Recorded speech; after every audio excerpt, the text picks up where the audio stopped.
Hello everybody, welcome back to Tabletop Trenches. My name is Ed, and today I am here with... Steve Yes. McGeek. If you guys sort of follow the channel, I had actually done a post on the channel in the community center, which is something I've never tried with YouTube yet, where you can actually do like a blog post. I'd mentioned that you guys might be seeing a familiar face very soon, especially when it came to the KeyForge video, which was coming up, and that is what we are going to be playing today. That's right. He's trying something new, and he brought in an expert. Yes, exactly. Yeah, well, I mean, you're used to playing Magic. I am. This was created by the creator of Magic, as well as Fantasy Flight Games. So, The creator of Magic or Dungeons and Dragons? creator of Magic created this. Okay. Yeah. Sorry, I got my wires crossed on that. No. Yeah, I'm an amazing expert.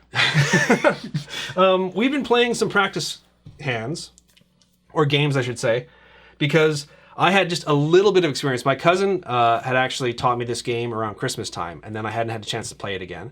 I'd only bought 2 of the decks. I hadn't bought the starter set, but you had not played it all until tonight. I have not. Okay, so we did get to play a couple times. We played our very first game with our hands showing, so we could sort of talk each other through what we were doing and the rules. So we're definitely not experts on this game quite yet.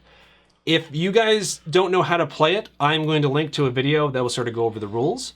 We will be talking about certain things as far as the rules go as we break the rules or make mistakes. But for the most part, if you're familiar with the Mana Cave, we're going to be doing it the same way. You're going to read off all the cards as we play them, and we're sort of going to talk everyone through it because this is going to be hopefully a beginner-friendly bit of gameplay. So, Steve, do you have anything you'd like to say before we start kicking off? Welcome to Tabletop Trenches. Cheers. We've lacked that intensity, Steve. We've lacked that intensity. We've lacked the intensity, the Steve intensity.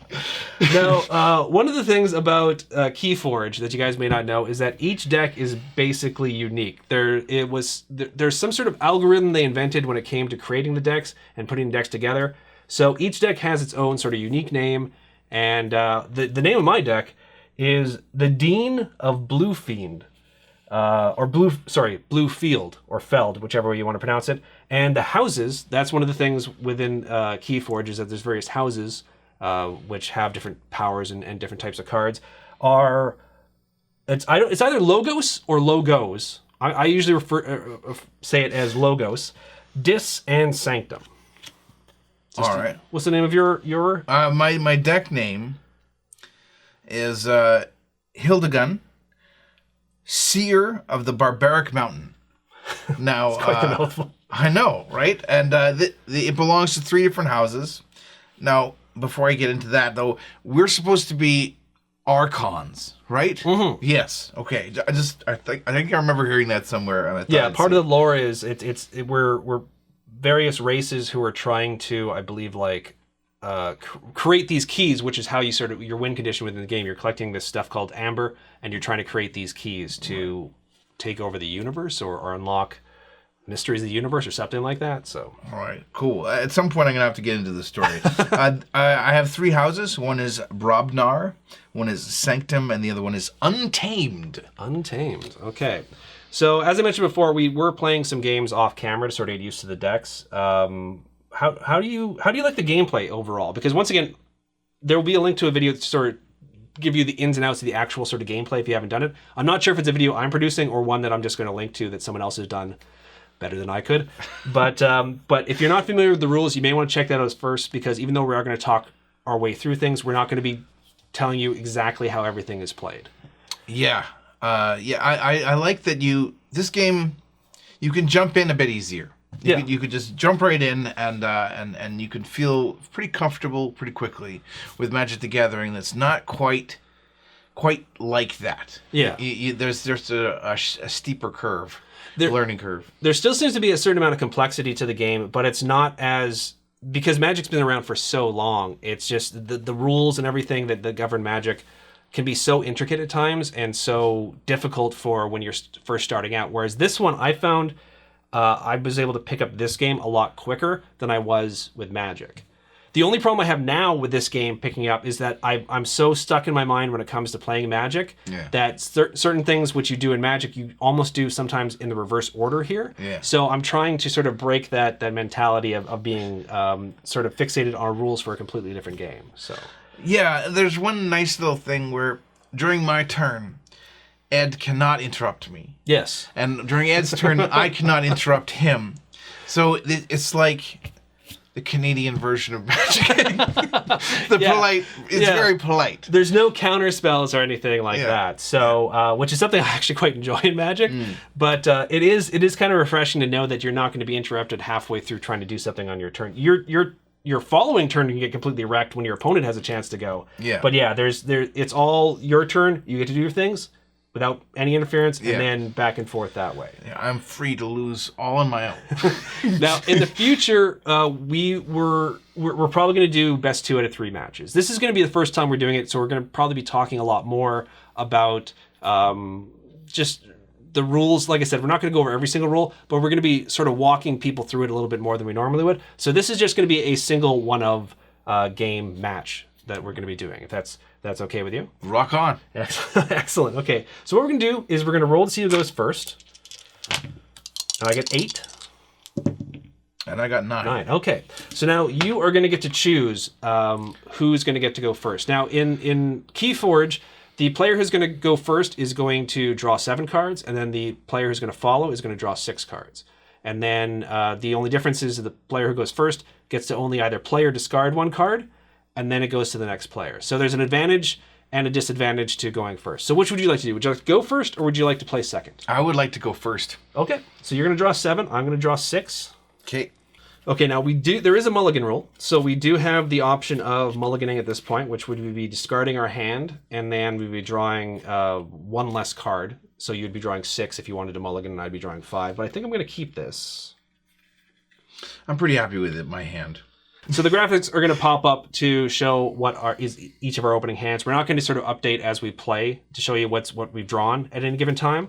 But there's also going to be other graphics on the screen showing you how many keys we have, what our amber total is. So it may not always be displayed on the actual overhead camera, but there is going to be graphics showing you guys as we play. Absolutely. We're going to do everything we can to be as transparent as possible. Yeah, to make it as easy for you guys to view this as possible. Yeah. So, okay, so Steve, you do get to kick things off, and you get to play or discard 1 card. First, you get to choose your house that you're going to be playing. Untamed. Untamed. Yes, sir. Nothing can tame this. I'm going to play 2 creatures. Hey folks, Ed here, and I just want to point out that yes, sadly, we begin the game with a bit of a blunder. Now, because Steve is the first player, he should be either only playing or discarding a single card in his very first turn. He plays 2 here, not necessarily the end of the world. Sadly, we didn't catch it, but it is a mistake that I wanted to mention, just in case you guys were wondering if that is a legal play. Sadly, it is not. We do apologize. Like I mentioned before, we are definitely far from being experts of this game, but I just wanted to mention that just to kick things off because I know someone would sort of point that out in the comment section, and I wanted to save you the trouble. Okay. One is Dew Fairy. It has Evolve. Elusive. It has Elusive. It's okay. Which means the creature... the first time this creature is attacked each turn, no damage is dealt. It has a Reap, gain +1 Amber. And as the game progresses, you'll understand all that stuff. I'm also playing Big Twig, which is another creature. It's a beast. The other one was a fairy. I don't know if there's a difference. Big Twig can only fight stunned creatures. It also has a Reap, Stun, and Exhaust creature ability. They come in exhausted. Remember, the terminology is important in this. Yeah, it's a little bit different than what you may be used to if you're coming at this from a Magic perspective. Right, and I'm fairly happy with that. That'll be my turn. Also, the turns in this game are short and sweet. Yes. So now at the end of your turn, you get to ready both of your creatures, and then you're going to draw up to 6 cards in your hand. Yes, sir. So because you started with 7, you're down to 5. Is that right? Yes. So you're drawing 1 more. Excellent. I'm only drawing 1. Okay, so I'm starting off with the 6. The house I'm going to choose... This could be interesting. I'm actually going to choose Sanctum as my house, and I'm going to start off by playing a Raiding Knight. It's got 4 power, 2 armor, and when I play, I capture 1 amber, but you don't have any amber, so it's kind of a wasted ability.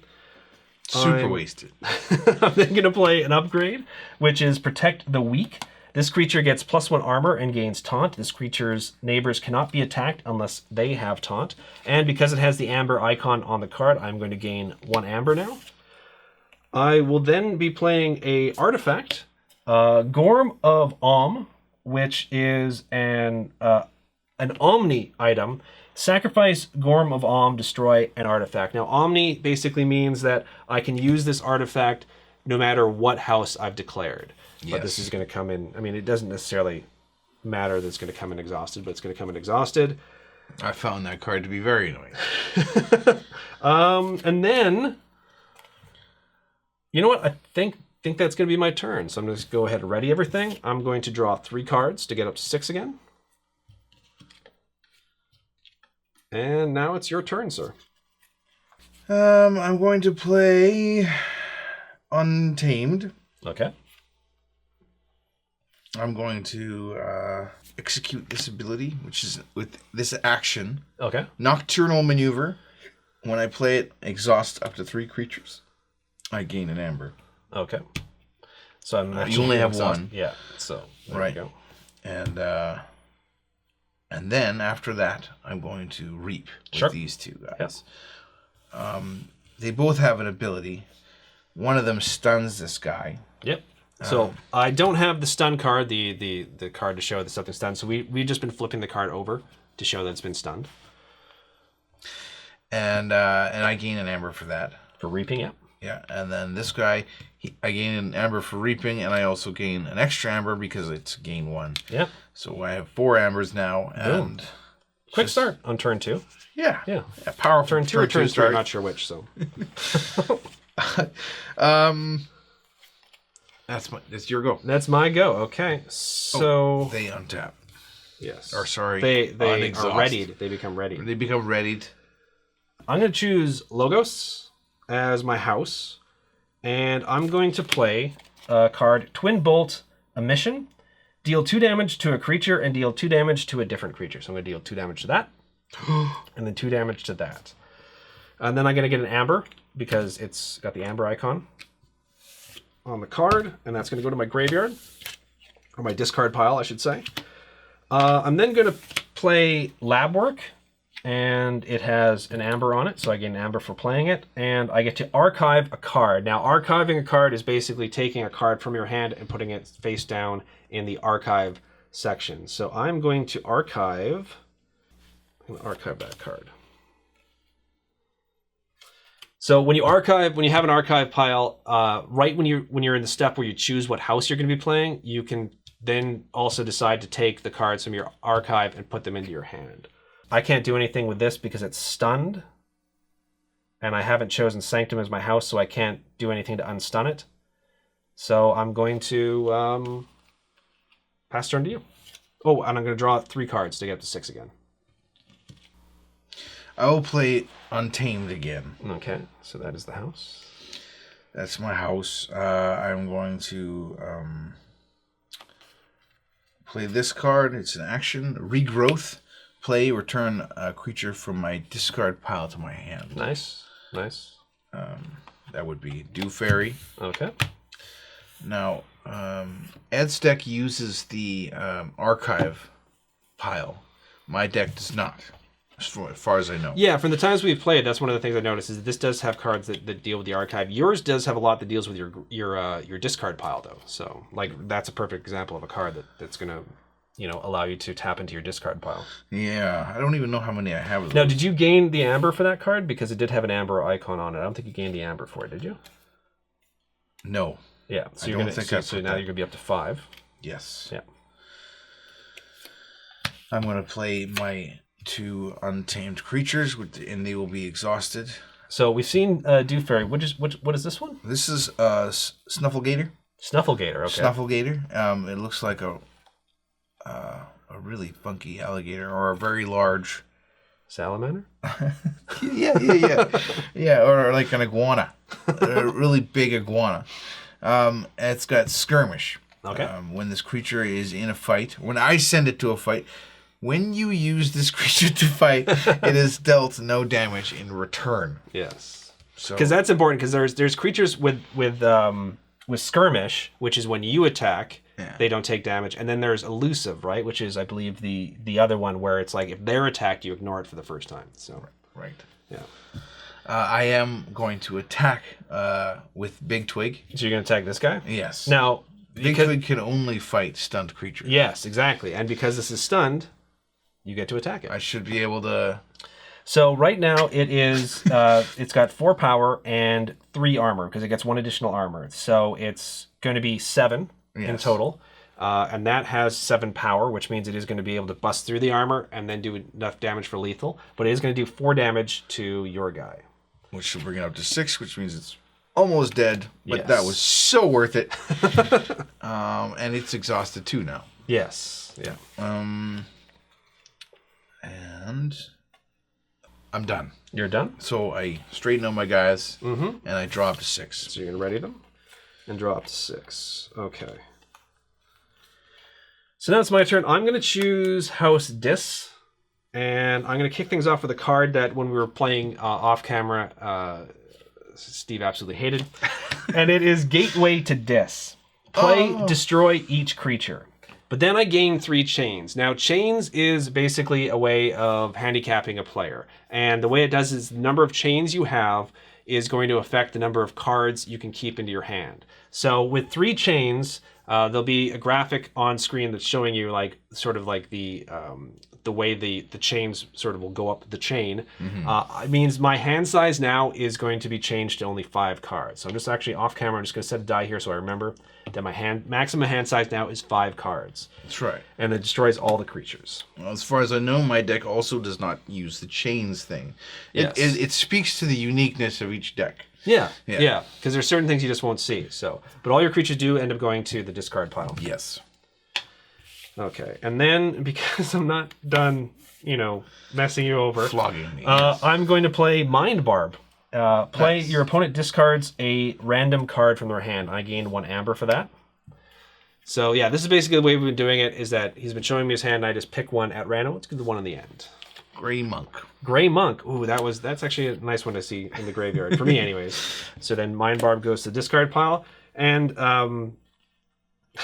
because I'm still not done messing you over, sadly, I'm gonna play Schuler. It's a 5 power demon creature, and when I play it, if your opponent has 4 or more amber, I get to steal 1.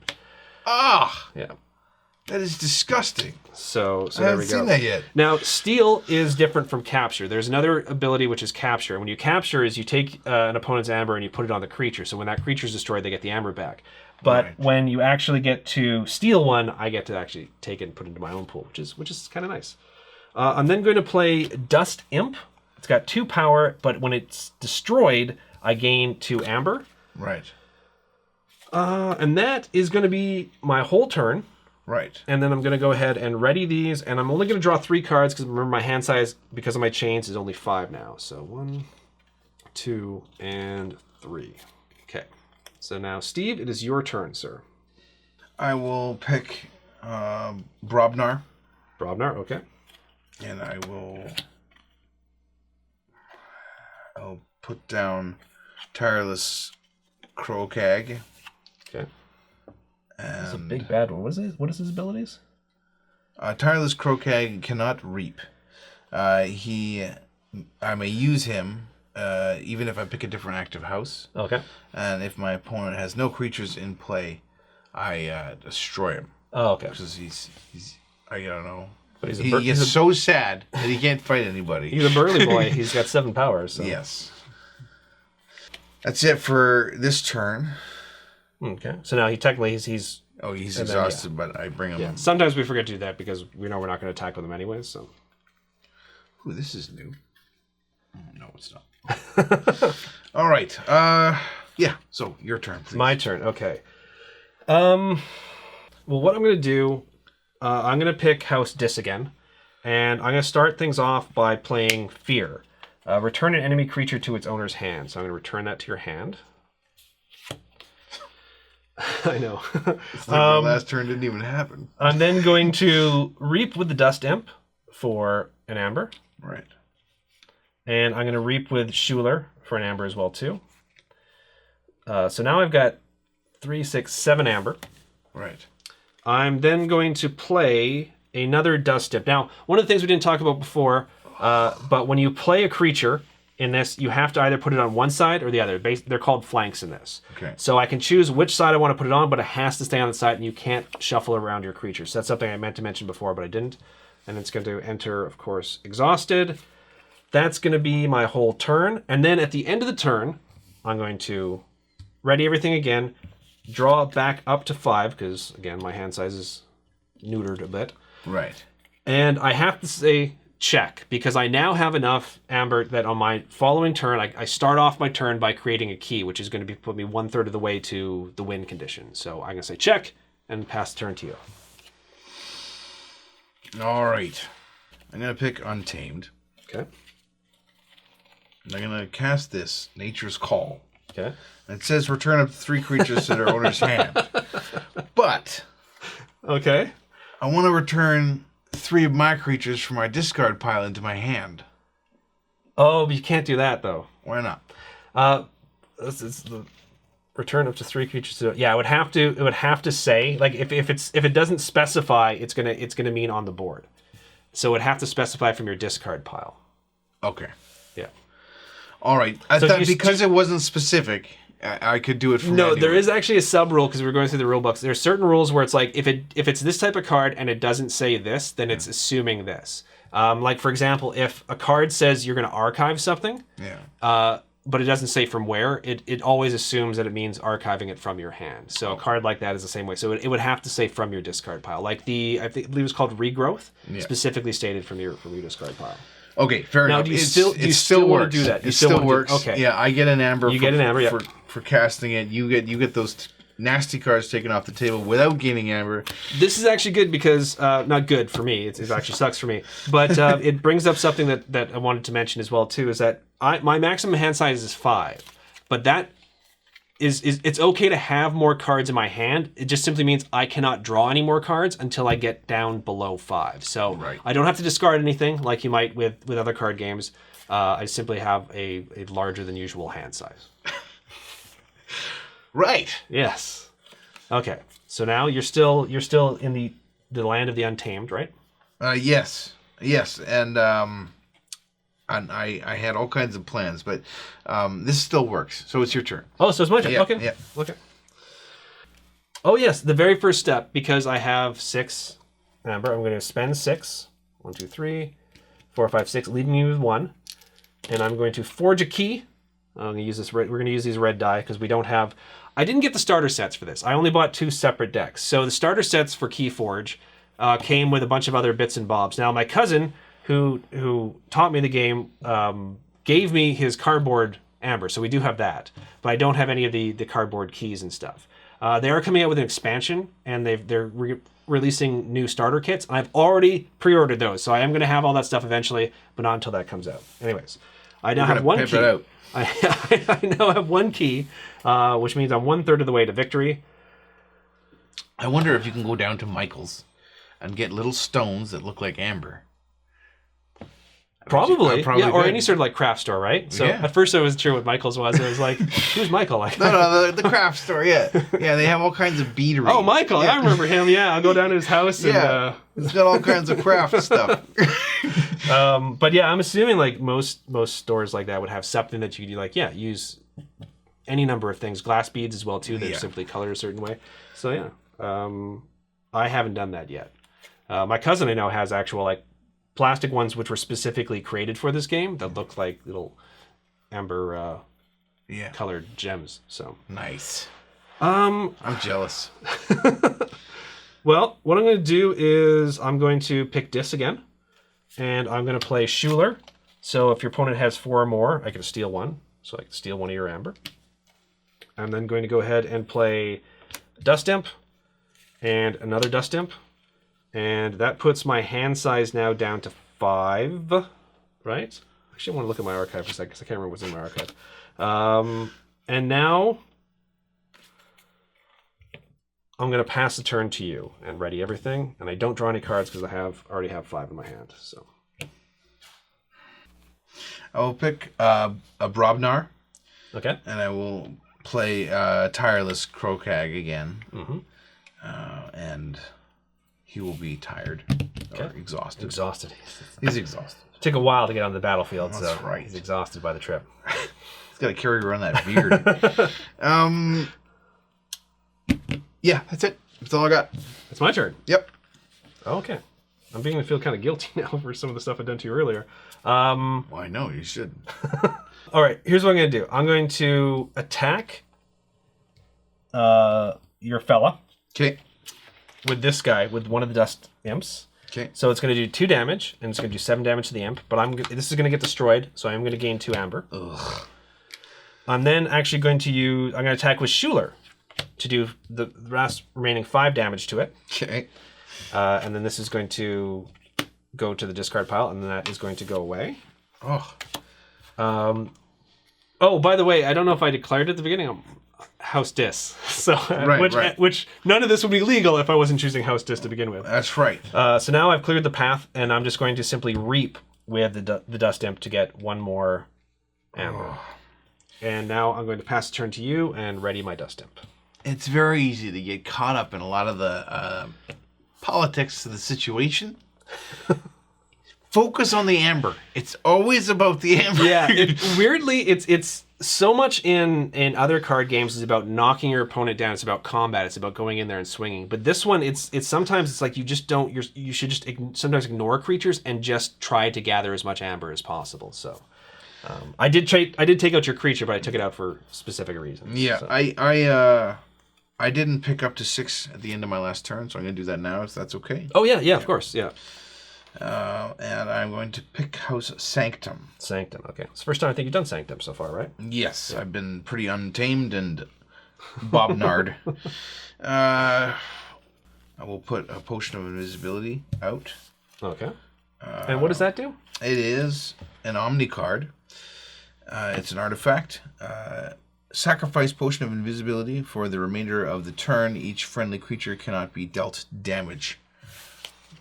So that just stays there, and it waits for me to be able to use it. Mm-hmm.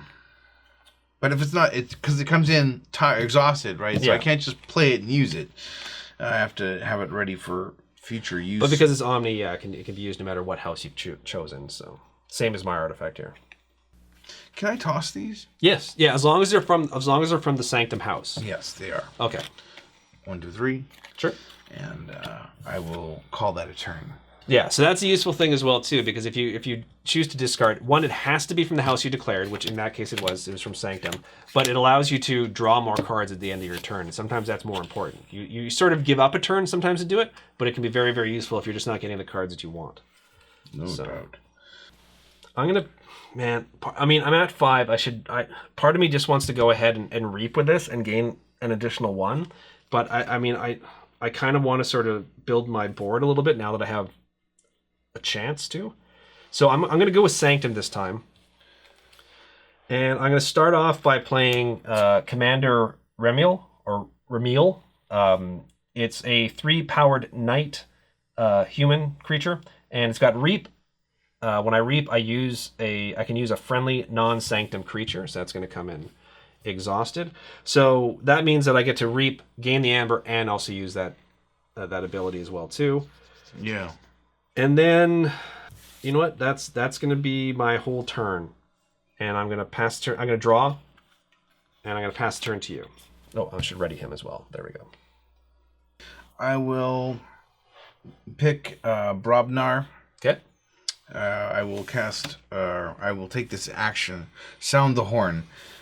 Play. Discard cards from the top of my deck until I either discard a Brobnar creature or run out of cards. If you discard a Brobnar creature this way, put it into your hand. Okay. Oh, there we go. Just like that. So Headhunter, is that the one? Headhunter, yes, goes in my hand.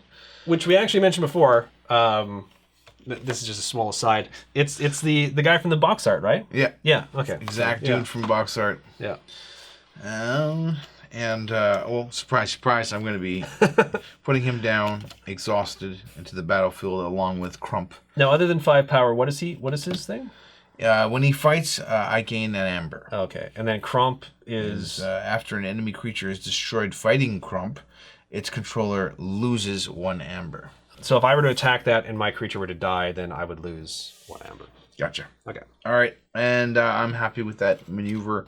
I don't think I missed any opportunities for gaining amber. These on exhaust, I pick up to 6, and I pass the turn to Ed. Okay. Okay, I'm going to pick Sanctum as my house. And then I want to make sure I do this in the correct order here. Okay, so I'm going to first play Shield of Justice. For the remainder of the turn, each friendly creature cannot be dealt damage. And I gain an amber for that. I'm then going to play Take Hostages. I gain an amber for it. And for the remainder of the turn, each time a friendly creature fights, it captures 1 amber. I'm then going to, so that goes to the graveyard. I'm then going to play an artifact, which I'm going to gain an amber for as well, too. Round table. Each friendly knight creature gets +1 power and gains taunt. So I mean that's the ability comes in right away because it's sort of a static ability. It's not, there's no bold text like Omni or action or something like that, but it's not really going to matter either way. And then I'm going to Reap with Commander Ramil. I think that's his pronunciation. So when I Reap, I'm going to gain 1 amber. And then I'm going to be able to use a friendly non-Sanctum creature. So then I got Dust Imp here, and I'm going to Reap with Dust Imp as well, too, to gain yet another amber. So I've got a ton of amber right now.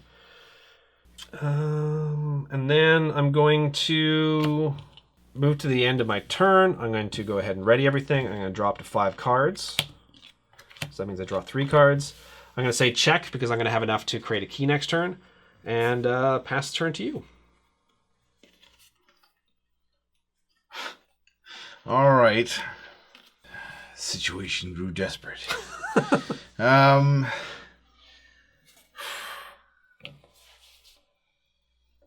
you can't win next turn, so calm down, Steve. I'm going to play Sanctum.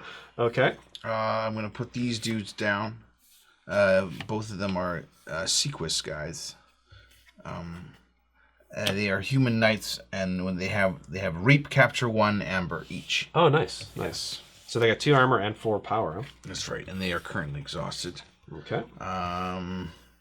And that will be my turn. Okay.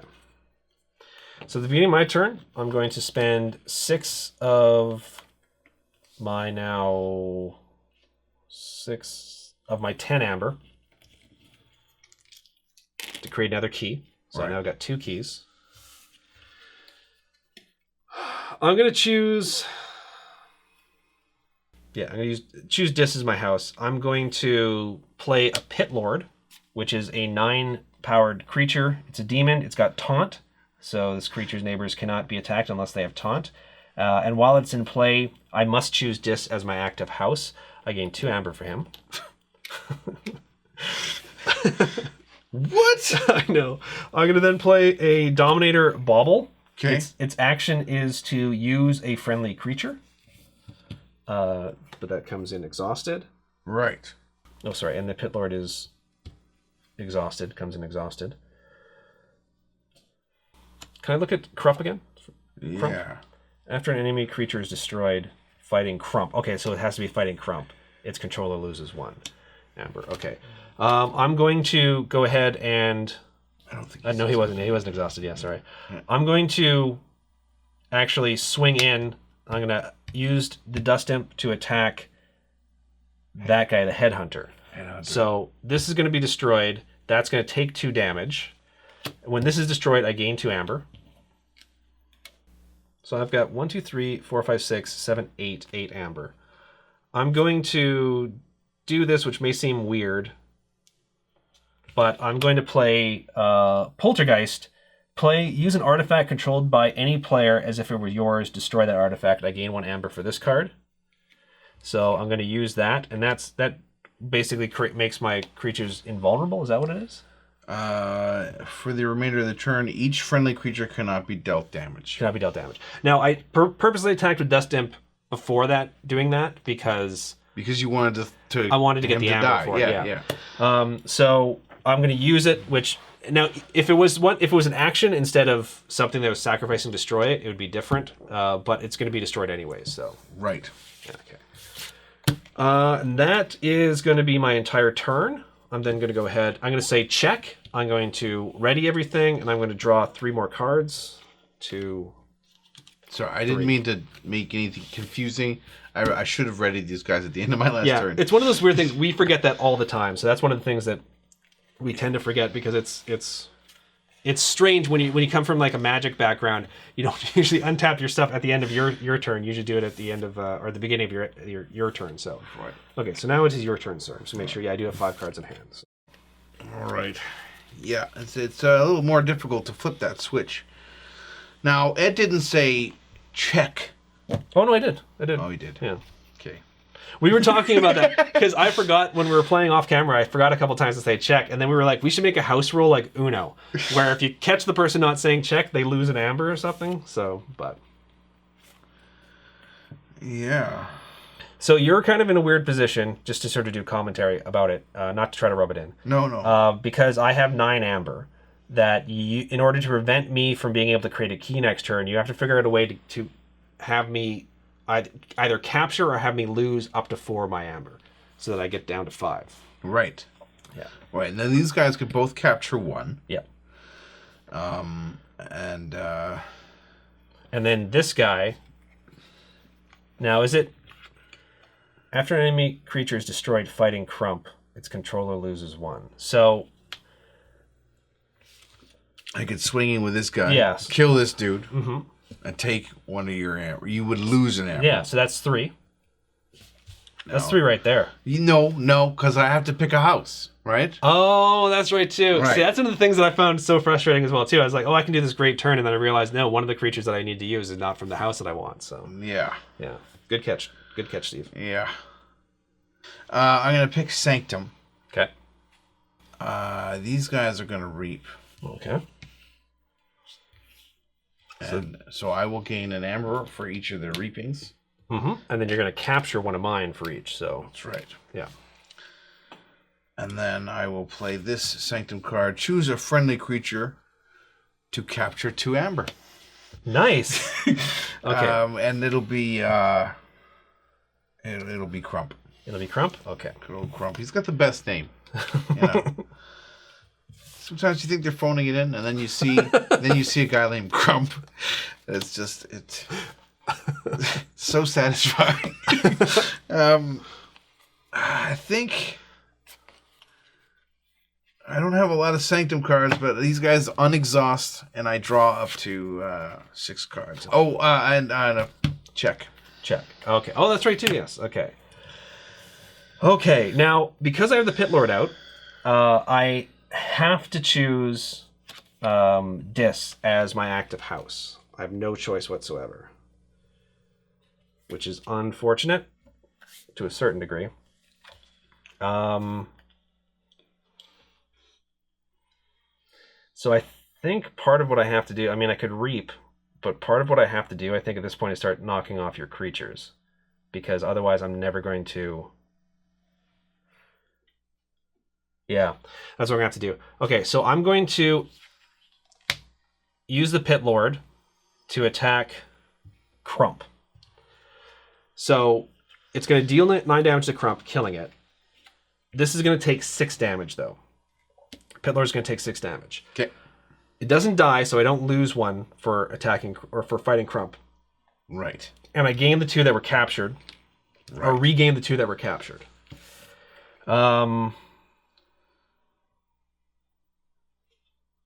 Those have 2 armor, which is really unfortunate. Okay, so then what I'm going to do is I'm going to use the Dominator Bauble to use a friendly creature. So then I'm going to just simply reap with Commander Ramil. So his extra reap ability is use a friendly non-sanctum creature. There isn't one on the board, but I am going to gain 1 amber from doing that.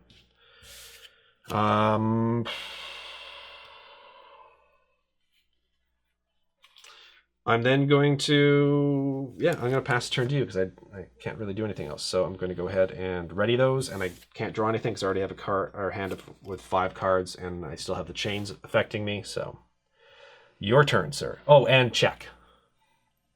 Because I've got 1, 2, 3, 4, 6, 7, 8. I will pick House Brobnar. Okay. Oh, first thing you're going to do is you're going to gain a key. Yes. That's right. You're going to forge a key. I'm going to forge a key. That means I put the amber over here. I don't know why I did that. And this guy goes right there. There. Thank you. You're welcome. All right. I'm going to cast this. Loot the bodies. It's an action for the remainder of the turn. Each gain 1 amber for each time an enemy creature is destroyed. Okay. And then I'm going to cast it again. Loot the bodies. For the remainder of the turn, gain 1 amber for each time an enemy creature is destroyed. Okay. And those do stack on one another. So. They do. I wasn't sure. I wasn't entirely sure. I am going to cast this creature. It's a goblin.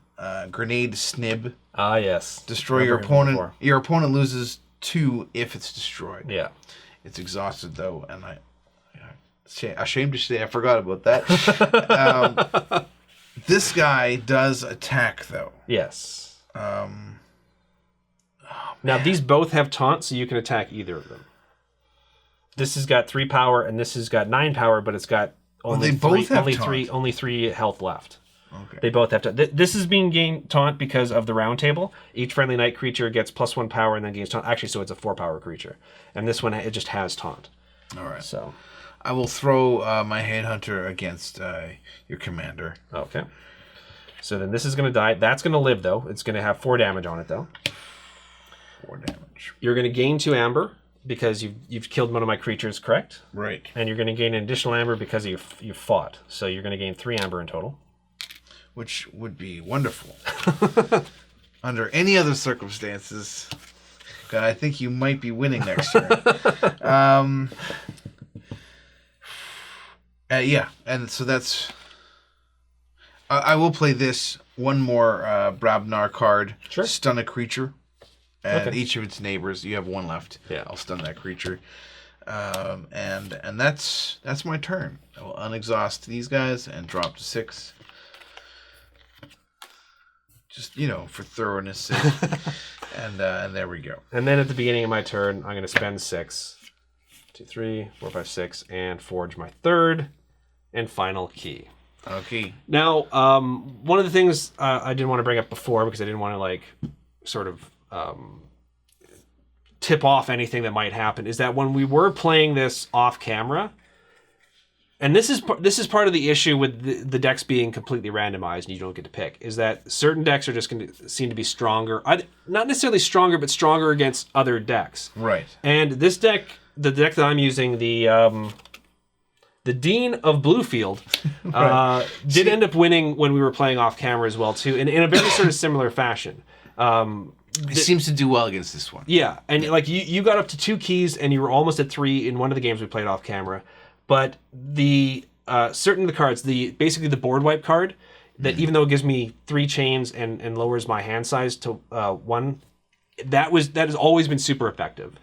Yeah. And then the ability for this particular deck with things like the Dominator Bauble and that one, the Commander, where even if I pick a different house, I can use these other artifacts to activate other creatures. It's very nice. One of the big MVPs every single game we played was the Pit Lord.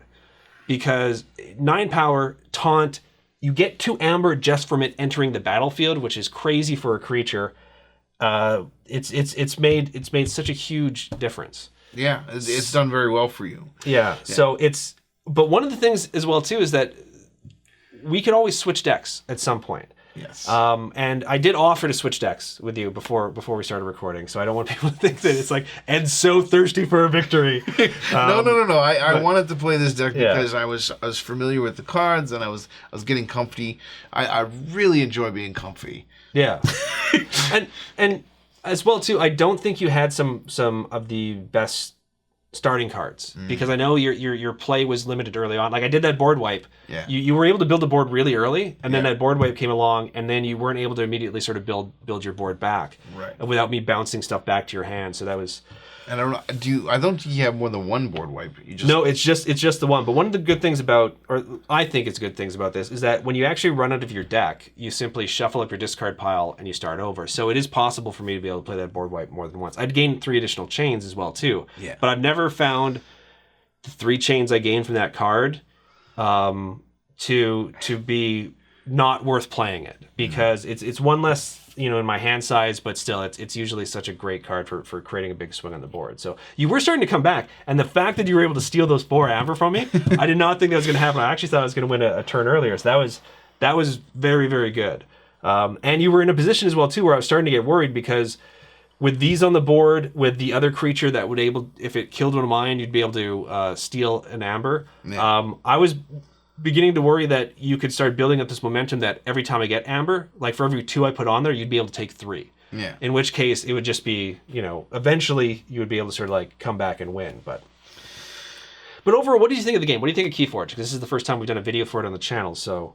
I like it. I like it very much. Yeah? Yeah. So when I do get the new starter decks, and when the new expansion comes out, you can be able to come back and play a few more games. Maybe next time we'll play a best 2 out of 3. Yes. Yeah. I think I can squeeze you in. Yeah. Excellent.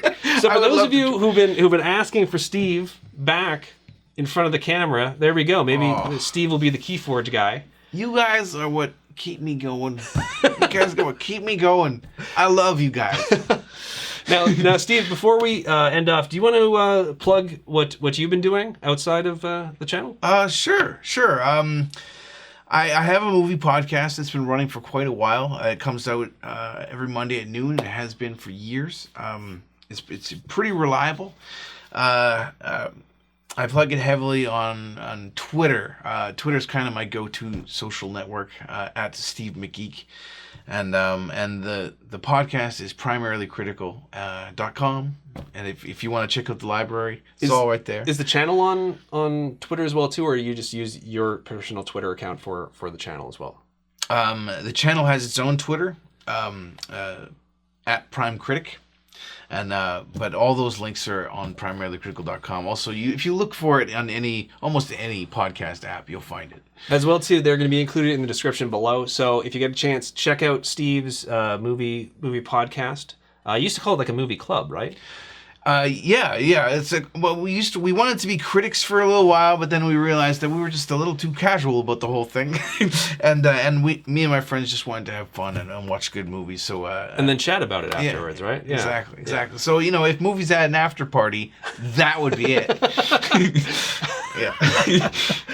That's the tagline. For Primarily Critical. So yeah, if you guys get a chance, definitely check it out because, as Steve said, he's done a ton of them so far. And and not only like are you super consistent, you right now have a buffer. I do. So it's going to be several weeks before you even have to worry about getting behind. So yeah, definitely check that out. Anything else you want to plug? No, I think that's it. Watch this guy; he's awesome. Thank you, Steve. No problem. Thank you guys very much for watching, and hopefully we'll be back with more KeyForge action sometime in the next month or so. I'm not sure exactly. They've released the newest expansion. They haven't given an actual release date for it, but maybe we'll go ahead and pick up a couple more of these decks at some point, play some different decks. But I'm glad you're enjoying it, and I'm glad to have you back on the channel, man. I'm glad to be back in the Tabletop Trenches. See you guys. See ya.